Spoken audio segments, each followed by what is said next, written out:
dinaanan to ng Bagyong Pablo. If you remember, Baganga was the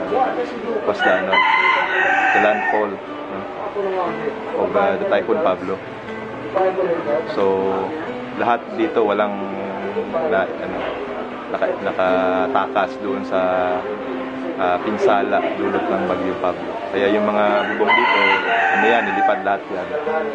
Pati yung ibang mga structures na makikita nyo dito, talagang sinira.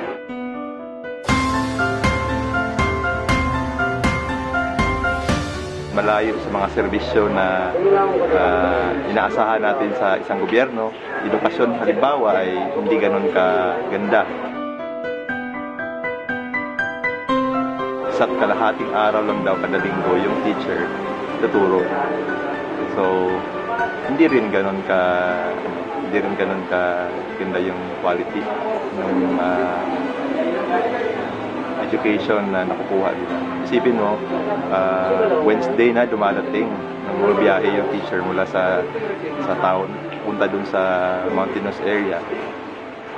Tapos mga Wednesday afternoon na yan darating. Yung start ng klase sa Thursday morning na, buong Webes, tapos sa half day ng Friday. Kasi babalik na naman siya sa town, by that time. So effectively, sa kalahating araw lang talaga yung klase nila doon. Isang public school. Ganoon kalala yung mga public education dito sa Pilipinas kasi maraming mga barangay na hindi naaabot nung social services na dapat in-expect natin sa isang government. Kaya yung mga tao diyan na merong malasakit sa mga mahihirap ay mas maganda kung magbigay ng kanilang material, pera, kahit panahon na i-google doon para sa pagtulong sa ating mga kababayan na malayo sa mga malalaking lungsod.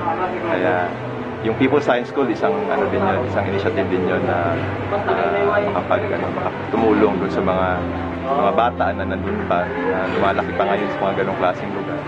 At huwag nating hayaan na yung buhay nila ay masayang. No?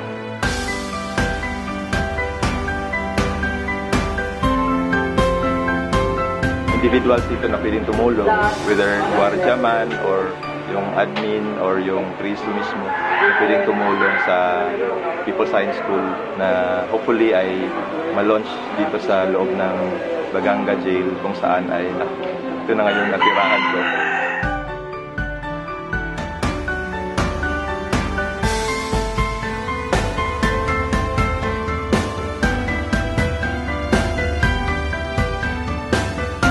Turo ng siyensya doon sa mga